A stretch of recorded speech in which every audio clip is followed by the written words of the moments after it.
Welcome to రవికిరణాలు TV bulletin ముందుగా headlines చూద్దాం. కడప జిల్లాలో చంద్రబాబు ప్రజాగలం యాత్ర, ప్రొద్దుటూరులోని పుట్టపర్తి సర్కిల్లో భారీ సభ. ఈసారి జగన్ ఇంటికి పోవడం ఖాయమన్న చంద్రబాబు. జగన్ కు ప్రాజెక్టుల గురించి ఏమీ తెలియదని విమర్శలు.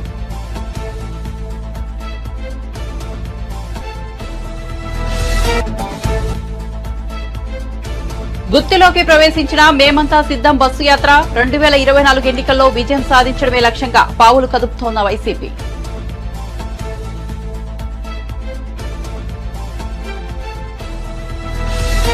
రేవంత్ రెడ్డి పీసీసీ చీఫ్ గా ఉన్నప్పటి నుంచే ఫోన్ ట్యాపింగ్ అన్న షబీర్ అలీ. భార్యాభర్తల ఫోన్లు కూడా ట్యాప్ చేశారనే ఆరోపణ. తన ఫోన్ 5 ఏళ్ల పాటు ట్యాపింగ్ లో ఉందని వ్యాఖ్య. కేసీఆర్ తన సన్నిహితుల ఫోన్లను కూడా ట్యాప్ చేశారని మండిపాటు. విజయవాడలో కాంగ్రెస్ పార్టీ సమావేశం. ఏపీలో కాంగ్రెస్ పార్టీ 9 గ్యారంటీలను ఆవిష్కరించిన షర్మిల. గడప గడపకు కాంగ్రెస్ పార్టీ ఎన్నికల ప్రచారం ప్రారంభించిన షర్మిల. ఏపీలో ఆ రెండు పార్టీలు మోదీకి బానిసలని విమర్శలు. ఇక వార్త వివరాల్లోకి వెళ్తే తెలుగుదేశం పార్టీ అధినేత చంద్రబాబు ప్రజాగలం ఎన్నికల ప్రచార యాత్రను కొనసాగిస్తున్నారు. ఈ మధ్యాహ్నం కడప జిల్లా ప్రొద్దుటూరులోని పుట్టపర్తి సర్కిల్లో నిర్వహించిన భారీ సభకు హాజరయ్యారు. ఈ సందర్భంగా ఆయన ప్రసంగిస్తూ ఈసారి జగన్ ఇంటికి పోవడం ఖాయమని అన్నారు. 5 ఏళ్లలో రాయలసీమకు ఏం చేశావంటూ సీఎం జగన్ ను చంద్రబాబు సవాల్ విసిరారు. రాయలసీమను నీరు అందిస్తే బ్రహ్మాండంగా అభివృద్ది చెందుతుందని అభిప్రాయపడ్డారు. జగన్ కు సీమ అంటే హింస, హత్య రాజకీయాలను విమర్శించారు. కానీ తెలుగుదేశం పార్టీ సీమ అంటే నీళ్లు, ప్రాజెక్టులు, పరిశ్రమలను ఉద్ఘాటించారు. సిరులు బండే భూములు ఉన్నాయి, పండించే రైతాంగం ఉంది, దానికి నీళ్లు అవసరం. నేను అడుగుతున్నా, జగన్మోహన్ రెడ్డికి నీటి విలువ తెలుసా తమ్ముళ్ళు అని మిమ్మల్ని అడుగుతున్నా. ప్రాజెక్టుల గురించి తెలుసా అని మిమ్మల్ని అడుగుతున్నా. ఎప్పుడన్నా తెలుసుకునే ప్రయత్నం చేశాడా అని మిమ్మల్ని అడుగుతున్నా. నేను అడుగుతున్నా, శ్రీశైలం ఎక్కడుందో ఇది తెలుసా అని అడుగుతున్నా. లేకపోతే ఇక్కడ రాజోలి బండ ఎక్కడుందో ఇది తెలుసా అని అడుగుతున్నా. ఏమీ తెలీదు. అయితే అన్ని తెలిసినట్టు నటించే కమల్ హాసన్ నాటి పెద్ద నటుడు ఇతను. నేను అందుకే అన్నా, ఇతని కరకట్ట కమల్ హాసన్ ఇతను. ఆయన అనుకుంటున్నాడు ఎన్నికల కంటే మీ అందరికీ ఒక మాట చెప్పాడు.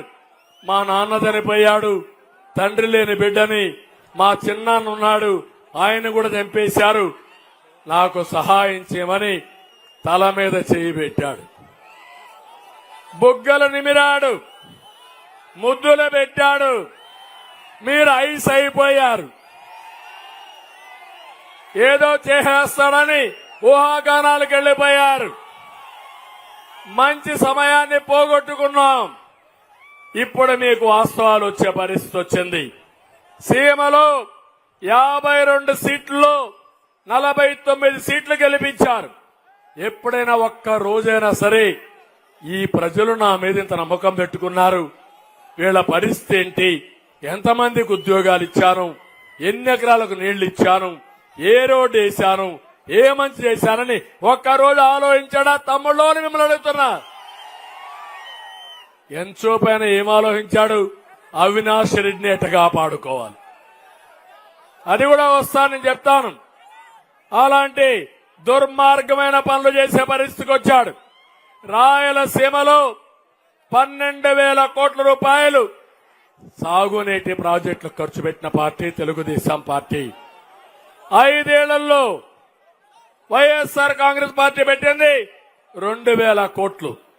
ఆ రోజు మీరు చూస్తే ముచ్చమర్రి, సిద్ధాపురం, పులకుర్తి, గోరకల్ రిజర్వాయర్, పులికనుమ, అవుగు టనల్, అందరి నీవా, గాలేరు నగిరి అన్ని ప్రాజెక్టులపైన ప్రాధాన్యత పెట్టాం.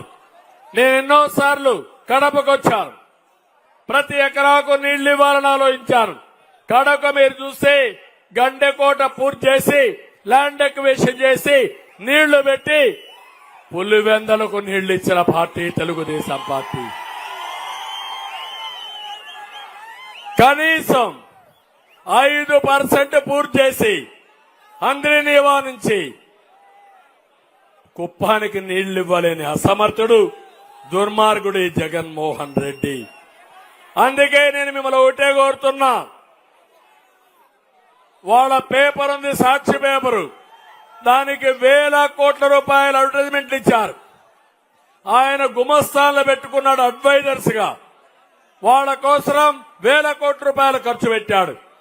రాయలసీమ పైన ముష్టి 2,000 కోట్ల రూపాయలు ఇరిగేషన్ పెట్టాడు. నేను అందుకనే మీ అందరికి హామీ ఇస్తున్నా, ఎన్టీ రామారావు గారి కళ కృష్ణా జలాలు రాయలసీమకు తీసుకురావాలనేది నా కళ. పోలవరం పూర్తి చేసి గోదావరి నీళ్లు రాయలసీమకు తీసుకొస్తే రాయలసీమని బీట్ చేసే ప్రాంతమే ఉండదు. ఆ సంకల్పంతోనే పోలవరం 72% పనులు పూర్తి చేశా. అదే మరి నాగార్ సాగర్ వరకు నీళ్లు తేవాలని ఒక లిఫ్ట్ ఇరిగేషన్ పెట్టాను. పట్టి సీమను పూర్తి చేశాను. ఈ 5 ఏళ్లు నేను ఉండుంటే గోదావరి నీళ్లు నేరుగా బనకచెర్లకు వచ్చేటివి. బనకచెర్లకు వచ్చుంటే రాయలసీమ సస్యశ్యామలం అయ్యేది. నా జీవితాశయం నెరవేరు. అనంతపురం జిల్లా గుత్తిలోకి ప్రవేశించింది సీఎం జగన్ మేమంతా సిద్దం బస్సు యాత్ర. ఈ యాత్రకు జిల్లా వైసీపీ నాయకులు కార్యకర్తలు ఘన స్వాగతం పలికారు. 2024 ఎన్నికల్లో విజయం సాధించడమే లక్ష్యంగా పావులు కదుపుతోంది వైసీపీ. ఇందులో భాగంగా మేమంతా సిద్దం సభతో జగన్ విపక్షాలపై విరుచుకుపడుతున్నారు. తమ ప్రభుత్వంలో ప్రజలకు అందించిన పథకాల గురించి చెప్పడమే కాకుండా గతంలో ప్రభుత్వం చేసింది ఏమీ లేదంటూ ఎద్దేవా చేస్తూ ముందుకు సాగుతున్నారు జగన్. 4వ రోజు మేమంతా సిద్దం సభలో భాగంగా ఉమ్మడి అనంతపురం జిల్లాలో జగన్ పర్యటిస్తున్నారు. గతంలో లంచాల పాలన ఉండేదని, గత 58 నెలలుగా విపక్ష లేకుండా పాలన కొనసాగుతోందని ముఖ్యమంత్రి వైఎస్ జగన్మోహన్ రెడ్డి చెప్పారు. ఎన్నికల ప్రచారంలో భాగంగా మేమంతా సిద్దం సీఎం జగన్ బస్సు యాత్ర శనివారం ఉదయం తుగ్గలికి చేరుకుంది. అక్కడి ప్రజలతో సీఎం జగన్ ముఖాముఖి నిర్వహించారు. ఈ 58 నెలల పాలనలో గ్రామాల్లో అభివృద్ది జరిగింది. తుగ్గలి రాతన పరిధిలో 10,000 జనాభా ఉంది. ఈ 2 గ్రామాల సచివాలయాల పరిధిలో అక్కా చెల్లెమ్మల ఖాతాలోకి నగదు జమ చేశాం. గతంలో ఏ పథకం కావాలన్నా లంచాలు అడిగే పాలన చూశారు. కానీ వైఎస్ఆర్సీపీ పాలనలో కులం, మతం, ప్రాంతం చూడకుండా సాయం చేశామని పేర్కొన్నారు. ఏ రకమైన ప్రస్ఫుటమైన మార్పులు మన గ్రామంలో ఈరోజు కనిపిస్తా ఉన్నాయి. ఇటువంటి విప్లవాత్మక మార్పులు మన గ్రామంలో ఇంతకు ముందు గత ప్రభుత్వాలలో ఎందుకు ఈ రకమైన మార్పులు కనిపించడం లేదు, ఎందుకు కనిపించలేదు? మరి కేవలం ఈ 58 నెలల కాలంలోనే మీ బిడ్డ ప్రభుత్వంలో ఈ 2 సచివాలయాల పరిధిలకు సంబంధించిన ఈ గ్రామాలలో ఎందుకు ఈ మాదిరిగా ఇంత గొప్పగా మార్పు కనిపిస్తా ఉంది అన్నది మీలో ఉన్న ప్రతి ఒక్కరూ కూడా ఆలోచన చేయమని కోరుతా ఉన్నా. ఈరోజు ఆశ్చర్యం కలిగించే వాస్తవాలు ఈరోజు కనిపిస్తా ఉన్నాయి. ఈరోజు ఇదే గ్రామంలో తుగ్గలి గ్రామానికి సంబంధించి, రాటన గ్రామానికి సంబంధించిన సచివాలయాల పరిధిలో ఒకసారి చూస్తే దాదాపుగా 10,000 జనాభా ఉన్న ఈ 2 సచివాలయాల పరిధులకు సంబంధించి ఒకసారి గమనించినట్టయితే ఈ తుగ్గలి గ్రామానికి సంబంధించిన ఈ సచివాలయ పరిధిలో మొత్తంగా 1748 ఇళ్లులున్నాయి. ఈ మొత్తంగా 1748 ఇళ్లులున్న ఈ సచివాలయ పరిధిలో ఏకంగా మీ బిడ్డ పాలనలో నేరుగా మీ బిడ్డ బటన్ నొక్కడం, నేరుగా నా అక్క చెల్లెమ్మల కుటుంబాల ఖాతాల్లోకి నేరుగా డబ్బులు వెళ్ళిపోవడం.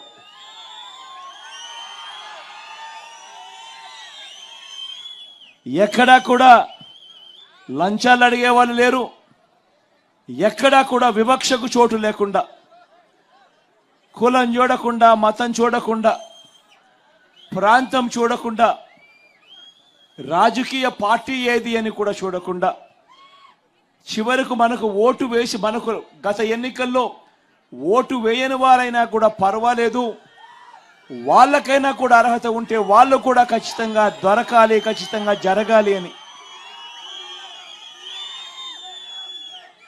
అని మంచి చేసిన ప్రభుత్వం మన ప్రభుత్వం, మీ బిడ్డ ప్రభుత్వం. ఈ తుగ్గలి గ్రామానికి సంబంధించి 1748 ఇళ్లులుంటే ఈ సచివాలయం పరిధిలో, ఇందులో మీ బిడ్డ బటన్ నొక్కడం, నా అక్క చెల్లెమ్మల కుటుంబాల ఖాతాల్లోకి డబ్బులు వెళ్ళిపోవడం, లేదా నేరుగా చేతుల్లోకి డబ్బులు వెళ్ళిపోవడం గమనిస్తే ఒకసారి అక్షరాల 1666 ఇండ్లు 1748 ఇళ్లకు గాను, అంటే 95% ఇళ్లకు ఈరోజు మీ బిడ్డ బటన్ నొక్కడం, నేరుగా నా అక్క చెల్లెమ్మల కుటుంబాల చేతుల్లోకి డబ్బులు వెళ్ళిపోవడం. ఎక్కడ లంచాలు లేకుండా, ఎక్కడ వివక్ష లేకుండా ఇలా చేయగలము, ఇలా చేసే పరిస్థితి ఉంటుంది అని 5 సంవత్సరాల కిందట ఎవరైనా మీతో చెప్పుంటే, జన్మభూమి కమిటీలు రాజ్యమేలుతా ఉన్న పరిస్థితుల్లో ఏ పని కావాలన్నా, చివరికి మరుగుదొడ్లు కావాలన్నా కూడా లంచాలు అడిగే పరిస్థితిలో ఉన్న పాలన చూశారు మీరంతా. పెన్షన్ కావాలన్నా లంచాలు, మరుగుదొడ్లు కావాలన్నా లంచాలు, సబ్సిడీ మీద ఇచ్చే లోన్లు కావాలన్నా లంచాల పరిధిలో జరిగిన పాలన మీరంతా గమనించినారు. ఆ రోజుల్లో ఎవరైనా మీ దగ్గరికి వచ్చి, లేదు ప్రభుత్వం ఇచ్చే ప్రతి రూపాయి కూడా నేరుగా లంచాలు లేకుండా, వివక్ష లేకుండా మీ ఖాతాల్లోకి వచ్చే పరిపాలన ఒకటి వస్తుంది, అలా చేయగలుగుతాము అని ఎవరైనా చెప్పుంటే మీలో ఏ ఒక్కరూ కూడా నమ్మడానికే ఇది సాధ్యం కాదు. పిఠాపురంలో కీలక పరిణామం చోటు చేసుకుంది. ఈ స్థానంలో జనసేన అధినేత పవన్ కళ్యాణ్ పోటీ చేస్తున్నారు. పొత్తులో భాగంగా పిఠాపురం సీటును జనసేన అధినేతకు కేటాయించారు. అయితే ఈ నియోజకవర్గం నుంచి టీడీపీ మాజీ ఎమ్మెల్యే వర్మ పోటీ చేయాలని భావించారు. కానీ పవన్ కళ్యాణ్ కి సీటు వెళ్లింది. తొలుత పవన్ కళ్యాణ్ కాకినాడ బరిలో దిగుతారని ప్రచారం జరిగింది. దీంతో పిఠాపురం సీటు తనదేనని వర్మ ఆశలు పెట్టుకున్నారు. చివరకు సామాజిక వర్గాలను బేరీజు వేసుకున్న పవన్ కళ్యాణ్ పిఠాపురం నుంచి పోటీ చేయాలని నిర్ణయించుకున్నారు. ఈ మేరకు జనసేన అభ్యర్థుల జాబితాలో పవన్ కళ్యాణ్ పేరును ఖరారు చేశారు. దీంతో వర్మ అసంతృప్తి చెందారు. వర్మకు సీటు ఇవ్వాల్సిందేనని అటు టీడీపీ నేతలు, కార్యకర్తలు సైతం ఆగ్రహం వ్యక్తం చేశారు. ఈ నేపథ్యంలో టీడీపీ అధినేత చంద్రబాబు రంగంలోకి దిగారు. వర్మను బుజ్జగించారు. దీంతో అసంతృప్తికి చెక్ పడింది. అయితే వర్మ చేసిన త్యాగాన్ని పవన్ కళ్యాణ్ అర్థం చేసుకున్నారు. ఆయన్ను కలిసి ధన్యవాదాలు చెప్పాలని నిర్ణయించుకున్నారు. ఈ మేరకు శనివారం పిఠాపురం వెళ్లిన పవన్ కళ్యాణ్ వర్మను కలిశారు. ఆయనతో చర్చించారు. కూటమి అధికారంలోకి వచ్చిన తర్వాత న్యాయం చేస్తామని హామీ ఇచ్చారు. తన కోసం వర్మ త్యాగం చేశారని పవన్ చెప్పారు. కూటమి విజయానికి టీడీపీ, జనసేన, బీజేపీ నాయకులు, కార్యకర్తలు కృషి చేయాలని కోరారు. అటు వర్మ మాట్లాడుతూ పిఠాపురంపై నమ్మకంతోనే పవన్ కళ్యాణ్ పోటీ చేస్తున్నారని తెలిపారు. పవన్ కళ్యాణ్ గెలుపు బాధ్యతలను తన భుజాలపై వేసుకుంటారని స్పష్టం చేశారు.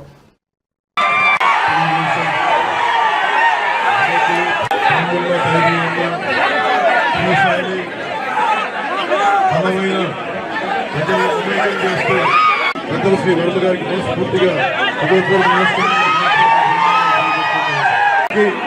ఇన్ఛార్జీలకి, ప్రతి ఒక్కరికి, ముఖ్య నాయకులందరికీ, తెలుగుదేశం ముఖ్య నాయకులందరికీ, కార్యకర్తలకి, తెలుగుదేశం కార్యకర్తలందరికీ పొత్తుదే మనస్ఫూర్తిగా మీ అందరికీ జనసేన, తెలుగుదేశం, భారతీయ జనతా పార్టీ ఇవన్నీ కూడా 3 ప్రత్యేకంగా రాష్ట్ర ప్రయోజనాల కోసమే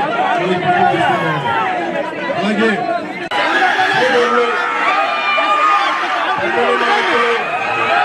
వర్మ గారు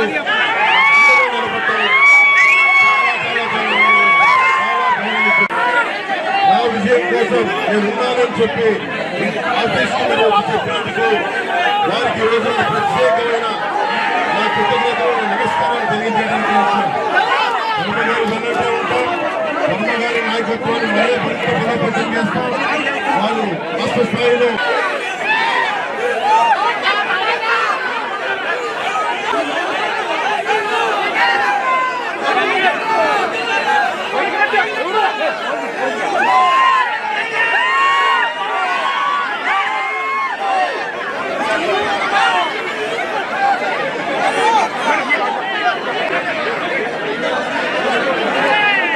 ముఖ్యమంత్రి రేవంత్ రెడ్డి పీసీసీ అధ్యక్షుడిగా ఉన్నప్పటి నుంచే ఫోన్ ట్యాపింగ్ జరుగుతోందని కాంగ్రెస్ పార్టీ సీనియర్ నేత షబ్బీర్ అలీ అన్నారు. ప్రభాకర్ రావు రిటైర్ అయ్యాక ఆయన్ను పావుగా వాడుకుని ఫోన్ ట్యాపింగ్ చేశారని బీఆర్ఎస్ ప్రభుత్వంపై మండిపడ్డారు. చివరకు భార్యాభర్తల ఫోన్లు కూడా ట్యాప్ చేశారని ఆరోపించారు.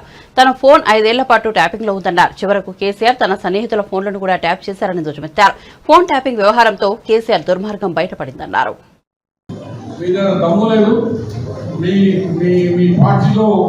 దమ్ము లేదు కాబట్టి అందరూ మా దగ్గరనే తొడలు కొడుతున్నారు. ఇవాళ ఏడుస్తున్నారు. మాతోనే పోతాడు బిడ్డ దేవుడు బతికి ఉన్నప్పుడు చూపించేస్తాడు, ఈ భూమి మీదనే చూపిస్తాడు. నువ్వు వేరేలోకి ఎట్లా చీట్ చేసి ఇతర పార్టీలను ఖరాబ్ చేసి ఈ వ్యవస్థను చెడగొట్టున్నారో ఇక ఒక బిడ్డ చేరుకున్నది. ఇంకా 4 దినాలు అయితే ఇంకా చూడ వాళ్ళ కుటుంబం ఎంతమంది చేరుకున్నారు. ఫోన్ ట్యాపింగ్, భార్యాభర్తకు వచ్చే ఫోన్ ఇంటారా ఎవరన్నా? భార్యాభర్తలు మాట్లాడింది కూడా ట్యాపింగ్ చేశారు. అది కూడా వాళ్ళ కుటుంబ వ్యక్తులు కూడా చేసింది. ఆ పేర్లు వస్తే వెళ్ళగా మీకు రాబోతున్నాయి. ప్రైవేట్ టాక్స్ చాలా పెద్ద నేరం ఉండేది. ఆ రాధాకృష్ణ అనేటువంటి పోయి ఏం దాదాగిరి నడిపించాడు. 9 సంవత్సరాలు వాడే. ఆ ప్రభాకర్ రావు అమెరికాకు పారిపోయాడు. డిఐజీ రిటైర్డ్ అయినాక 9 సంవత్సరాలు వారికి అదనపు బాధ్యతలు ఇచ్చినారు. అట్లా ఫోన్ ట్యాపింగ్, లిక్కర్ కేస్, ఇక భూ కబ్జాలు. వాడు కన్నరావు అనేటువంటి వాళ్ళ అన్నకొడుకు మారిపోయాడు సింగపూర్కు. సెటిల్మెంట్ వాడు ఇంకోటి కొత్తగా మారిపోయాడు. కాందా మొత్తం పారిపోతారు చూడండి మీరు. ఇప్పటికి 3 నెలల లోపల ఇంకా మనం ఏం చేయలేదు. ఇప్పటికే సగం మంది ఖాళీ అయిపోతున్నారు. అందు గురించి ఇవాళ మేమనేది ఏమంటే న్యాయం అని దేవుడు చూస్తాడు. అన్యాయం చేస్తే తెలంగాణ పేరు మీద దోసుకున్నాడు. విజయవాడలో కాంగ్రెస్ నేతల సమావేశానికి ఏపీపీసీసీ చీఫ్ వైఎస్ షర్మిల హాజరయ్యారు. గడప గడపకు కాంగ్రెస్ పార్టీ పేరిట కాంగ్రెస్ ఎన్నికల ప్రచారాన్ని ప్రారంభించారు. ఏపీలో వైసీపీ, టీడీపీ పార్టీల మోసాలను కాంగ్రెస్ శ్రేణులు ఇంటింటికి తిరిగి ప్రతి ఒక్కరిని వివరించాలని పిలుపునిచ్చారు. ఈ సందర్భంగా 9 గ్యారంటీలను ప్రకటించారు. ఇలా ఐటీని గాని, సిబిఐని గాని, ఈడీని గాని వాడుకొని కాంగ్రెస్ పార్టీకి మేలు చేసే ఏ విషయంలోనైనా కాంగ్రెస్ పార్టీకి మేలు జరగకూడదు, కాంగ్రెస్ పార్టీ ఒక్క రకంగా కూడా లాభపడకూడదు అన్న అజెండానే పెట్టుకొని బీజేపీ పార్టీ పనిచేస్తున్నట్టు కనిపిస్తుంది. దీన్ని కాంగ్రెస్ పార్టీ తీవ్రంగా ఖండిస్తుంది. ఐటీ అఫీషియల్స్ అయినా, ఐఆర్ఎస్ ఆఫీసర్స్ అయినా గుర్తుపెట్టుకోవాలి, మీరందరూ వాగ్దానం చేశారు, మీరు దేశ ప్రజల కోసం ఉన్నారు, బీజేపీ పార్టీకి మీరు తొత్తులు కాదు. ఈరోజు దేశంలో ఉన్న అన్ని ఇన్స్టిట్యూషన్స్ని భ్రష్టు పట్టిస్తుంది బీజేపీ పార్టీ.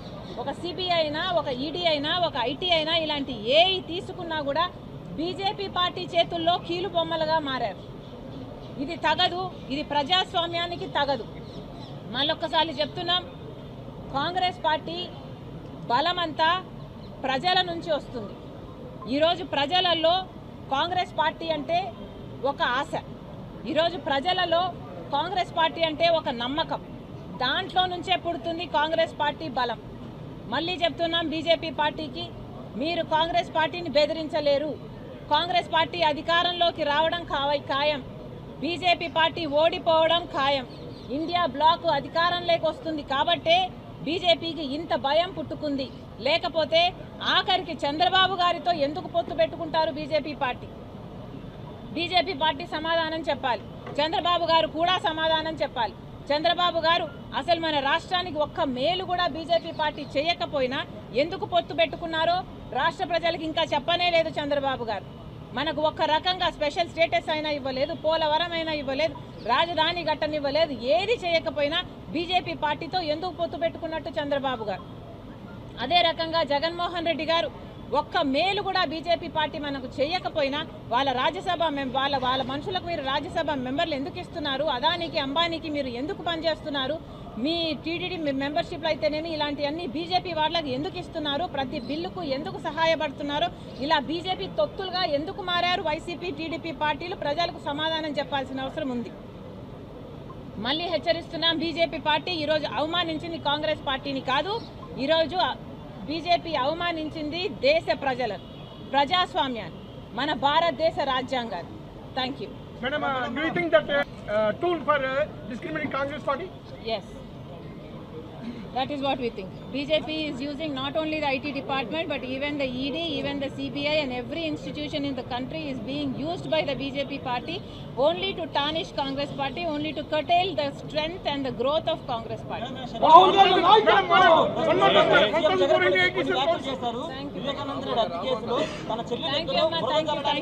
Thank you, అమలు అవుతుంది. వాస్తవానికి అడుగుతున్నాం, ఇది భారతీయ జనతా పార్టీయా లేకపోతే భయంకరంగా బెదిరిస్తున్న జనకంటక పార్టీయా? అసలు ఏమిటి మీ ఉద్దేశం? బీజేపీ పార్టీకి ఎలక్టోరల్ బాండ్స్ ద్వారా 7,000 కోట్ల రూపాయలు వస్తే తప్పులేదు. అది ఎవరిచ్చారు, ఎందుకు ఇచ్చారు, ఎప్పుడిచ్చారు అన్న అంశాలన్నీ రహస్యమే. బీజేపీ పార్టీ ఇన్ని రహస్యాలు దాచిపెట్టినా పర్వాలేదు, కానీ కాంగ్రెస్ పార్టీకి మాత్రం ఏ రకంగా బలం చేకూరకూడదు అన్నదే బీజేపీ పార్టీ లక్ష్యంలా కనిపిస్తుంది. కాంగ్రెస్ పార్టీ బలపడకూడదు, కాంగ్రెస్ పార్టీ చేతిలో మా ప్రభుత్వాన్ని ఒక్కసారి టచ్ చేసి చూడు అంటూ మంత్రి పొన్నం ప్రభాకర్ బీజేపీ శాసనసభాపక్ష నేత ఏలేటి మహేశ్వరరెడ్డిని హెచ్చరించారు. గాంధీభవన్లో శనివారం ఏర్పాటు చేసిన మీడియా సమావేశంలో మాట్లాడుతూ మూర్ఖులు ఒళ్లు దగ్గర పెట్టుకుని మాట్లాడాలన్నారు. మహేశ్వరరెడ్డి వ్యాఖ్యలు పాడిందే పాట అన్న సామెతలా ఉందని ఎద్దేవా చేశారు. ఆయనేమి జ్యోతిష్యం చదవలేదన్నారు. అంతకుముందు బీజేపీ ఎమ్మెల్యేలను టచ్ చేస్తే రేవంత్ రెడ్డి ప్రభుత్వం 48 గంటల్లో కూలిపోతుందని మహేశ్వరరెడ్డి అన్నారు. ఈ వ్యాఖ్యలకు మంత్రి కౌంటర్ ఇచ్చారు. కాంగ్రెస్ టచ్ చేసి చూడమనండి. ప్రజలతో ఎన్నికబడ్డ ప్రజాపాలన, ఎన్నికై 100 రోజుల్లోనే అనేక కార్యక్రమాలు తీసుకొని పోతున్న ప్రభుత్వం.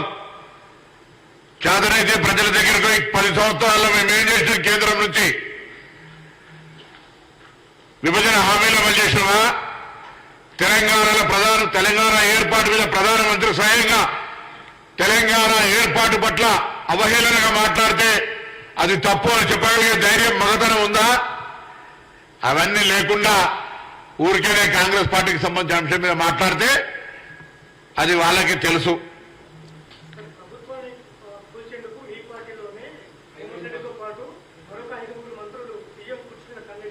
ఎట్లా తెలిసిందో జర ఇబ్బందిలో కదా, అదే చెప్పబ్బా. ఎట్లా ఊరికే అంటావు, మాట మాట్లాడితే జ్యోతిష్యం చదవలే నాకు తెలిసి. ఆయన జ్యోతిష్యం చదవలే, మరి ఎట్లా?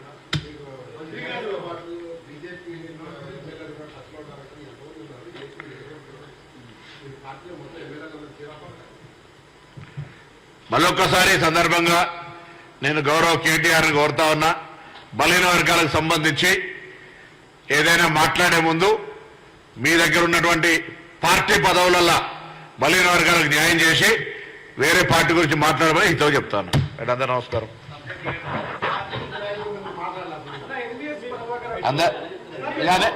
ఇవాళ బలహీన వర్గాలకు సంబంధించి కాంగ్రెస్ పార్టీకి సంబంధించిన అంశం మీదనే ప్రెస్ కాన్ఫరెన్స్. మళ్ళీ అవన్నీ కూడా మళ్ళీ మీరు ఎప్పుడైనా చిట్ చాట్ అప్పుడో కూర్చున్నప్పుడో మాట్లాడదాం.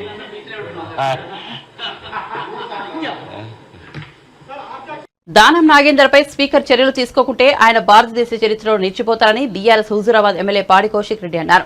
నాగేందర్ అసెంబ్లీ ఎన్నికల్లో బీఆర్ఎస్ నుంచి గెలిచి ఇప్పుడు లోక్సభ ఎన్నికల్లో కాంగ్రెస్ పార్టీ తరఫున పోటీ చేస్తున్నారని, పార్టీ ఫిరాయింపులకు ఇంతకంటే నిదర్శనం ఏం కావాలని ప్రశ్నించారు. పార్టీ ఫిరాయింపులకు పాల్పడితే చర్యలు తీసుకోవాల్సిన బాధ్యత స్పీకర్పై ఉంటుందన్నారు. ఈ అంశంపై స్పీకర్ వెంటనే స్పందించాలని కోరారు. స్వయంగా దానం నాగేందర్ కూడా ఓ ఛానల్లో మాట్లాడుతూ తాను కాంగ్రెస్ లో చేరినట్లు చెప్పారని తెలిపారు. శనివారం ఆయన మీడియాతో మాట్లాడుతూ స్పీకర్ ను కలిసేందుకు వెళ్తే అక్కడ ఎవరూ లేరని, అటెండర్ మాత్రమే ఉన్నారన్నారు. కార్యదర్శి వద్దకు వెళ్తే ఆయన కూడా అందుబాటులోకి రాలేదన్నారు. 4 ఎమ్మెల్యేలను కలిసి వెళ్తే కనీసం రిప్రజెంటేషన్ కూడా తీసుకోకుంటే ఎలా అని ఆవేదన వ్యక్తం చేశారు. తమ ఫిర్యాదులపై చర్యలు తీసుకునే పక్షంలో కోర్టుకు వెళ్తామన్నారు. దానం నాగేందర్ వెంటనే అనర్హుడిగా ప్రకటించాలని డిమాండ్ చేస్తున్నామన్నారు. ఆ రోజు మార్చి 18 నుంచి అయితే ఇవాళ మార్చి 30 దాదాపు 12 రోజులైంది.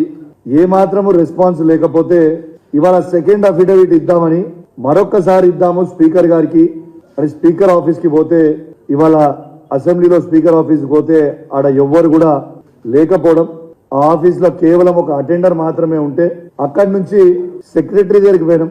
సెక్రటరీ గారు, అసెంబ్లీ సెక్రటరీ గారు ప్రాబ్లీ తనకి ఏం ప్రెషర్లు ఉన్నాయో ఏమున్నాయో తను అవాయిడ్ చేయడానికి ప్రయత్నం చేసి అవాయిడ్ చేసే ప్రయత్నం చేసిండు. మేము అడిషనల్ ప్రూఫ్స్ ఆ రోజు ఇచ్చిన దానికంటే ఇంకా సెకండ్ అఫిడవిట్ లో అడిషనల్ ప్రూఫ్ పెట్టి ఇవ్వాలని అనుకున్నాం. అడిషనల్ ప్రూఫ్స్ ఏంటంటే ఇలా దానం నాగేందర్ గారిని కాంగ్రెస్ పార్టీ వాళ్ళు పార్లమెంట్ అభ్యర్థిగా అఫీషియల్ గా డిక్లేర్ చేయడం జరిగింది. ఇక దీనికంటే పెద్ద ప్రూఫ్ ఏం కావాలి స్పీకర్ గారికి అని అడిషనల్ ది ఒక డాక్యుమెంట్ అటాచ్ చేసి ఇద్దామని పోయినాం. అదే విధంగా భూపాల్ రెడ్డి గారు కూడా ఒకసారి పార్టీ ఇట్లనే అప్పుడు బీఆర్ఎస్ నుండి కాంగ్రెస్ కి పోతే ఆ రోజు డిఫెక్షన్ యాక్ట్ ప్రకారం తను తీసేస్తే తను కోర్టుకు పోతే కూడా కోర్టుది డాక్యుమెంట్ కూడా అటాచ్మెంట్ చేసి ఆ రోజు కోర్టు ఆర్డర్ కూడా వారు చేసింది చైర్మన్ గారు ఆనాడు చేసింది కరెక్ట్ అనే కోర్టు ఆర్డర్ కూడా అది కూడా అటాచ్ చేసి ఇవాళ ఇస్తా ఉన్నాం. నేను ఒక్కటే కోరుతా ఉన్నాను, గౌరవ స్పీకర్ గారు దయచేసి మీకు దండం పెట్టి కోరుతా ఉన్నాను, ఇవాళ మీరు చరిత్రలో నిలబడతారు, ఆలోచన చేయండి. ఇవాళ మీరు నిర్ణయం తీసుకొని దానం నాగేందర్ గారిని డిస్క్వాలిఫై చేస్తే ఇలా ఉట్టి తెలంగాణలే కాదు యావత్ భారతదేశంలోనే మీ చరిత్రలో నిలబడిపోతారు. ఎందుకంటే పార్టీలు ఫిరాయింపులు చేస్తే ఖచ్చితంగా కఠినమైన చర్యలు తీసుకోవాల్సిన బాధ్యత మన మీద ఉంటది. కాబట్టి దయచేసి మీరు యాక్షన్ తీసుకోవాలని మిమ్మల్ని నేను కోరుతా ఉన్నాను. ఇలా ఒక్కటే ఆలోచన చేయండి, తన మీద యాక్షన్ తీసుకుంటే ఇలా ప్రజాస్వామ్యాన్ని కూడా మీరు కాపాడిన వాళ్ళు అవుతారు. ఎందుకంటే ఒక బీఫామ్ మీద ఇచ్చి మనం కాంటాక్ట్ చేసినప్పుడు ప్రజలందరూ కూడా మీ క్యాండిడేచర్ తో పాటు పార్టీ బీఫామ్, ఆ పార్టీకి కాబోయే ముఖ్యమంత్రి ఎవరు ఉంటారని జనాలు కూడా అవన్నీ ఆలోచించుకొని ఓటేస్తే ఆ నియోజకవర్గంలో ప్రజల్ని, మా పార్టీ కేసీఆర్ గారితో పాటు నియోజకవర్గంలో ఉన్న ప్రజల్ని కూడా మీరు మోసం చేసిన వారు అవుతారు. కాబట్టి మీరు గౌరవ స్పీకర్ గారు నిర్ణయం తీసుకుంటే చాలా అద్భుతంగా ఉంటుందని కోరుకుంటా ఉన్నాను. దయచేసి దీని మీద వెంటనే స్పందించాలని మా పార్టీ పక్షాన మేము మిమ్మల్ని రిక్వెస్ట్ చేస్తా ఉన్నాం. కాబట్టి మీరు యాక్షన్ తీసుకుంటారని కూడా మేము మనస్ఫూర్తిగా ఆశిస్తా ఉన్నాం. అదే విధంగా నేను గౌరవ స్పీకర్ గారు కూడా కోరేది ఏంటంటే, ఎట్లా ఇది మేము మళ్ళీ మీకు ఇస్తాము, దీంతో పాటు రిజిస్టర్డ్ పోస్ట్ చేస్తాము, మీకు ఈమెయిల్ కూడా పంపిస్తాము. కానీ కనీసం వాడికి పోయినప్పుడు మేము 4 ఎమ్మెల్యేలు పోయినప్పుడు కనీసము ఒక రిప్రజెంటేషన్ కూడా తీసుకోకపోతే ఎట్లా అని నేను అడుగుతా ఉన్నాను. ఇలా సెక్రటరీ గారు, మీరు అందరు ఎమ్మెల్యేలకి సెక్రటరీ, దయచేసి మీరు కూడా మమ్మల్ని అవాయిడ్ చేయకపోతే బాగుండేది. మీకు ఏమో తిండుండే నాకు తెలియదు, కానీ మీరు రిప్రజెంటేషన్ తీసుకోవాలని కోరుతా ఉన్నాం. ఖచ్చితంగా దీని మీద యాక్షన్ తీసుకుంటారని వేచి చూస్తా ఉన్నాం. తీసుకోకపోతే మాత్రం తప్పకుండా మేము కూడా పార్టీ పక్షాన కోర్టుకు పోతాం, ఫర్దర్ గా యాక్షన్ కూడా తీసుకుంటాం. ఎట్టు పరిస్థితిలో ఇలా దానం నాగేందర్ గారిని వెంటనే డిస్క్వాలిఫై చేయాలని మేము బీఆర్ఎస్ పార్టీ పక్షాన మేము డిమాండ్ చేస్తా ఉన్నాం. ఎందుకంటే ఒక పార్టీలో గెలిచి ఒక పార్టీలో పోవడం అంటే దానంతా సిగ్గుచేటు ఇంకా లేదని నేను అనుకుంటా ఉన్నాను.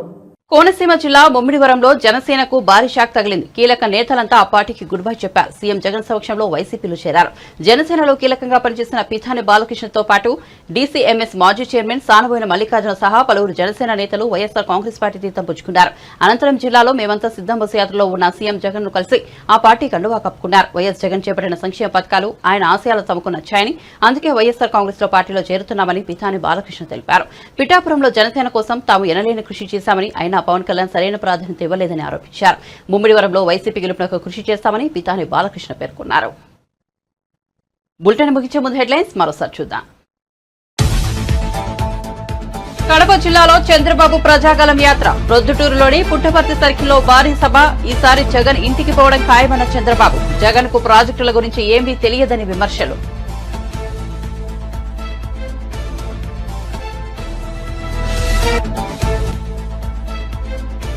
గుత్తిలోకి ప్రవేశించిన మేమంతా సిద్ధం బస్సు యాత్ర, 2024 ఎన్నికల్లో విజయం సాధించడమే లక్ష్యంగా పావులు కదుపుతోన్న వైసీపీ.